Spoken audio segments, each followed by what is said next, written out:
This is RTV6 News at 11, working for you. Now at 11, neighbors want to know why this abandoned home is allowed to just sit there. We go in search of answers. Where's Hadley tonight? The dog that was lost, then found, then lost again.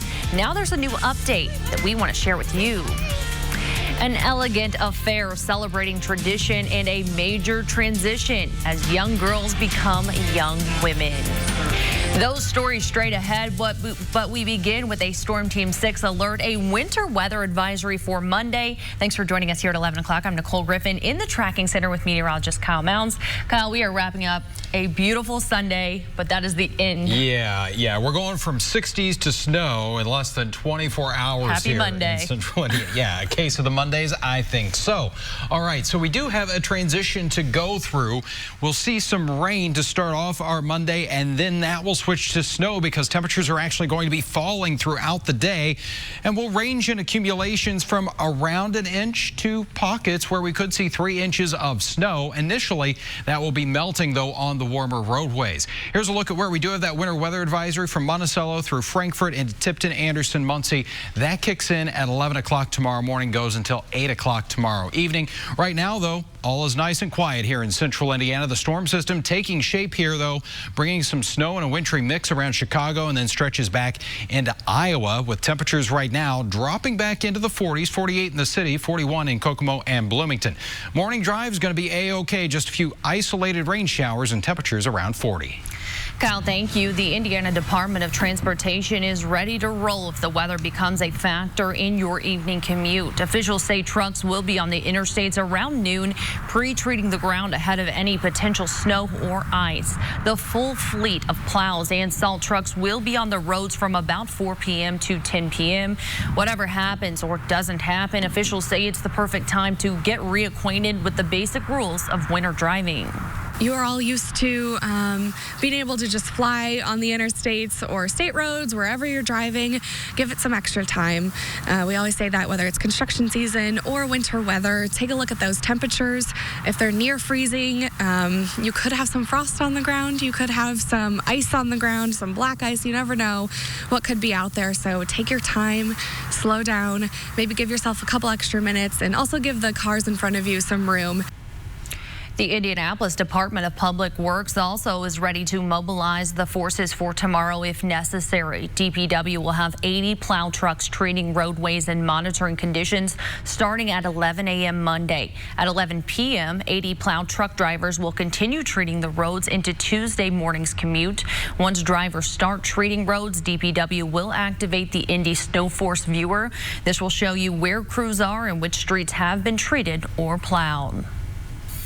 A home on the northwest side is crumbling away, and neighbors can do nothing but watch the house. The house is on Claiborne Drive off of 79th Street and Payne Road. That is only where our RTV6 reporter Graham Hunter is talking to neighbors who want someone to do something about the house that they say is no longer safe. The house has been vacant like this for a long time. Just down Claiborne Drive. It's like a big mystery. Who owns it? What maintains it? On the corner at the curve. I mean, no mailbox. Never see a soul that lives there. It was a cute little house. What happened to the people that live there? What once was a family home. You would think, Halloween time, they're going to have a haunted house or something over that way. Now sits boarded up and vacant. At some point, the wife and children moved out, and the husband remained here for a while. Cindy Williams, who lives next door, says the couple divorced and moved out around 15 years ago. We came out one morning and he had knocked his mailbox down, I think with his car, and left. And we've never seen him since. Neighbors have been filing complaints about the property more than 30 times ever since. It's just so unmaintained and unkept. The city mows the yard usually a couple times each year and boarded the place up a couple years ago. Liens have been placed on the home and over $5,000 is owed. I am sure it's not safe. In the backyard, there is aging playground equipment for kids. They're weakened and they're an attractive nuisance. The city should do something about it because I've seen kids go back in their backyard and try to play on the old playground, and What if somebody gets hurt? Who's paying for that? Someone paid $1,700 in taxes on the property this year, but the only contact information the city has for whoever's paying is the address for this house. I want to eventually sell my house next door, and I'm afraid I'm not going to be able to do that. A spokesman from the city says as long as the owner continues to pay taxes and fines, it will remain with the property owner, leaving neighbors asking for help. Please sell the lot, do something responsible with this property, and support your neighbors, who are really suffering because this house is in such horrible condition. If you're not going to come and live here and fix it, please get rid of it because it's an eyesore. Working for you from the Northwest Side, Graham Hunter, RTV6. Graham, thank you. A city spokesman says if 3 tax cycles are missed, the property can become tax sale eligible, and says in the meantime, neighbors can continue to make complaints to the Mayor's Action Center. We are still working to find out who is making tax payments on the home, and we're going to try to continue to make contact with the owner of the property. Tonight, we have a wonderful update to report. The missing bulldog we told you about named Hadley is now back home. Take a look at this video right here that the family shared showing the moment they got her back. The family says a couple from Avon contacted them today after finding Hadley on the west side near Washington Street and Raceway Road. This comes after she was missing for a week after getting loose from their home in Whiteland. Someone found Hadley last Saturday, took her to the Johnson County Animal Shelter and had her scanned for a microchip, but since the shelter did not require them to leave her there, the finders took her and said they would contact the family, but they never did. They say they don't believe the couple who found her today was the original person who took her to the shelter. As you see here, the family is so thankful she's back home and safe tonight. It's not about my story. It's not about being a gay counselor who got fired. It's not about being on the Ellen Show or the news or whatever. It's about people lifting each other up so that they feel love, period. That is just a small portion from a conversation with former Roncalli guidance counselor Shelly Fitzgerald, who spoke at her church this morning. She was asked to share parts of her faith journey, something she says has been so instrumental in her life. Fitzgerald was fired from Roncalli High School after the Archdiocese found out about her marriage to her wife of 23 years. It has prompted an outcry from many fellow Catholics and the Indianapolis LGBTQ community. Fitzgerald says in a moment, her life was changed forever, and since then, she has focused on becoming a public advocate for progress in the church and beyond. She shared that message today with members of Life Journey Church in Indianapolis, a church that has been an advocate of LGBTQ rights for years. My hope is just to continue advocating for people who want to be a part of the church, advocating for people who want to be a part of Roncalli, of the Archdiocese. I don't want people to leave the church. I don't want people to, I want to work on making it better so that everybody feels safe and welcome there. Fitzgerald has filed a federal lawsuit against Roncalli and the Archdiocese of Indianapolis for their wrongful and unlawful discrimination against her. The Archdiocese said in a statement, if a school's leader rejects core aspects of the Catholic faith, it undermines the school's ability to accomplish its mission. In the lawsuit, Fitzgerald claims the church did not take similar actions against other employees whose actions contradict Catholic Church teachings. Tonight, 29 young ladies from the Indianapolis area high schools were formally presented to the community. We were there for the special event that marks the end of the Debutante Cotillion and Scholarship Program. The focus of the program is on preparing them to be successful, responsible, and ethical young women. I've got a starlight. 6 months of time, effort, and hard work all leads up to this. The Debutante Cotillion and Scholarship Ball at the Indiana Roof Ballroom. This program was formed to help minority young ladies who are seeking opportunities to go to college. It's a youth development program. This year, 29 college-bound juniors and seniors are in the program. They took part in a 6-month curriculum and completed 2,300 hours of community service in Indianapolis. And now they are formally being presented to the community at the 34th annual Alpha Mu Omega chapter of Alpha Kappa Alpha Sorority Incorporated and Ivy Endowment Incorporated Debutante Cotillion and Scholarship Ball. We know that opportunities for our minority young women are at a disadvantage, so we come along as sorority sisters and community servants in the community to do our part to ensure over the years that they are exposed to positive African American women in this community, as well as they are able to go to college through the scholarships. Ivy Endowment Incorporated has to date awarded over $510,000 in scholarships from our general scholarship fund, but more importantly, in honor of tonight, we've given away almost $1 million to support scholarships. The program gives the debutantes a chance to build relationships with other young women. It's really fun because you get to meet new girls and then y'all get to become close with each other, and then at the end you'll share this experience. But it also connects them with successful African American women in our community who can now serve as their mentors. We have 538 members, active members in our chapter, and so that allows them to see African American attorneys, African American physicians, African American business owners that they can have as mentors. So we're really excited to serve the young women in that capacity. At the end of the ball, one debutante was crowned queen, and now the class of 2019 will embark on their next chapter, knowing they have a team of strong women supporting them every step of the way. And tonight, those young ladies promise to pursue higher education, achieve their goals, and continue to serve their community. A driver went in a dangerous direction on an Indiana highway, and this was the deadly result. That story when we come back.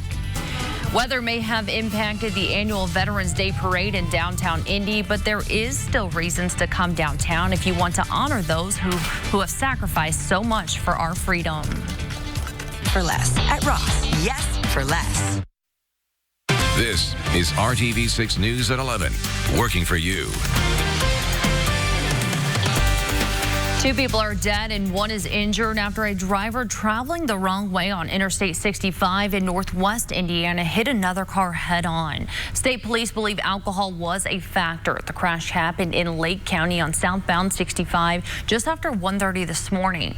The drivers of both cars died, while the passenger of the vehicle that was struck was transported to a hospital and is expected to survive. All southbound lanes of I-65 were closed for about 7 hours after the crash. The pilot of a helicopter that was attempting to land at a business in Boone County is recovering tonight. Around 1:30 this afternoon, Lebanon police were called to 135 South Mount Zion Road. This is the location of XPO Logistics. They found a crashed helicopter in the parking lot.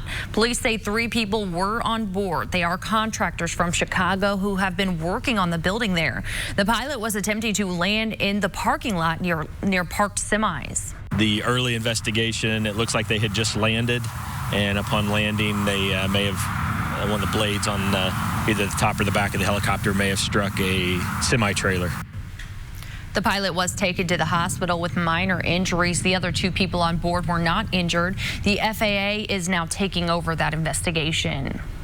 With freezing temperatures and possible snowfall expected, the Veterans Day Parade scheduled for Monday in downtown Indianapolis has been canceled. The Veterans Day Council of Indianapolis called off the parade, saying the conditions could create a dangerous situation for people marching and hinder operations to clear the roads along the parade route. The Veterans Day service will also move from the north steps of the World War Memorial to Pershing Auditorium inside. The service is scheduled to begin at 11 a.m. And Kyle, probably a good idea they made those changes. Yeah, things are going to get a little bit messy here as we go into our Monday. This evening, that cooler air is starting to spill into central Indiana. Temperatures around 40 degrees, Peru and Lafayette. Upper 40s, though, still in Indianapolis and Muncie at 47. But look off to the northwest. We go through the 30s into the teens in Minneapolis, and even some single digits are out there. And yes, all this parade of colder air is going to be filtering into central Indiana. Tonight, we'll call it cool because because our definition of cold is about to change in a drastic way. 40 degrees in the city and Bloomington, 34 in Lafayette and Richmond, coming in at 38 degrees. So that's where we'll start, and that's also the warmest we're going to be all of Monday, because those temperatures will be going in reverse and sliding back through the 30s and into the 20s by tomorrow evening. So we'll start off with some rain showers in the morning. Around the lunch hour, looks to kind of be the ballpark here, where we'll transition to a little bit of that wintry mix and then snow. So that also means we're not going to see any snow accumulation tomorrow until the afternoon and evening hours. It's also going to get a little bit breezy. So here's a look at the timeline with TrueCast. We'll pick things up for you at 8 o'clock in the morning. Some light rain showers, but again, I think the morning drive is going to be okay. Just a few of those rain showers around the area with those temperatures about 40 degrees.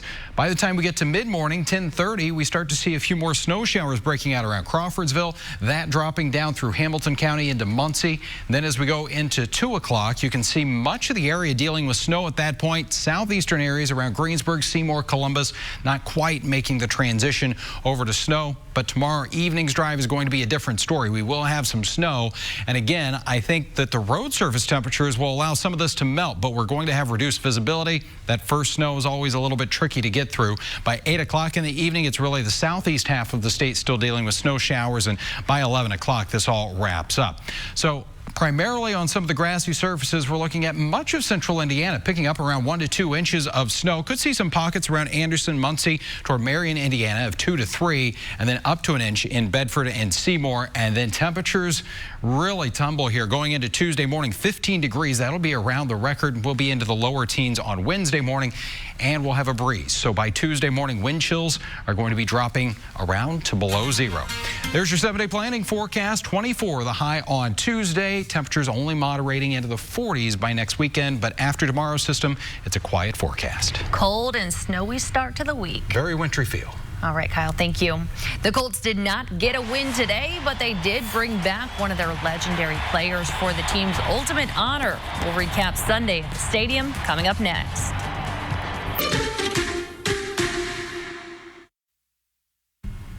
A frustrating day for Colts fans and a disappointing loss for the Colts. The team struggled today against the Dolphins. Several mistakes added up in the wrong way, but the franchise also got to honor one of its all-time great players. Here's Brad Brown with a Week 10 recap. So if you fly into South Florida, the airport code in Miami is MIA. That was probably the best way to describe the Colts offense in this game this evening against the Dolphins. Now, do give credit to the Indy defense, though. That unit, for the most part, held up its end of the bargain over the course of this evening that even kept the Colts in it at the end of the night. Darius Leonard, with that interception in the third quarter, really seemed to give the team some momentum heading into the middle part of the second half, and that led to the Colts' only touchdown of the night. Brian Hoyer to Jack Doyle. That gave the Colts their only lead at 12-10. But we have to keep this conversation going again with Adam Vinatieri missing a kick. The missed PAT in the third quarter, his 6th of the season. So the Colts were only able to hang on to a 2-point advantage. The operation was good. You know, all three of the operation was good for 4 or 5 weeks there. So these have come in. These misses have come in stretches. You know, in small bunches. He's the type of coach that tries to build everybody up and keep everything positive and stuff. And you know, he's seen a lot of football. He's been around a long time and stuff. And for him to continue to do that, that's impressive. That did not necessarily turn out to be the big deal at the end, although that final margin of 16-12 when the Colts came down the field, a field goal could have tied it at that point. Hoyer to Eric Ebron fell short on 4th down, and a disappointing end to the game here. So where do the Colts go from here? Well, the final third of the season is coming up, and right now, more questions than answers. We just got to continue to everyone execute better. It's lack of execution, lack of energy, total from our complete offense, and we just didn't execute the plays that were called. We didn't do enough.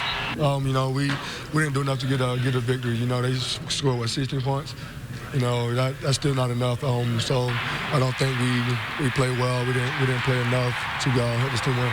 Look, they played a lot of man coverage. You got to make plays when they play man coverage, and we made a few, and there was some that we left out on the field. I think, you know, when you look at it, you know, they played tough, they played hard, which I knew they would, being coached by Coach Flores, and you know, you just got to go out and execute better.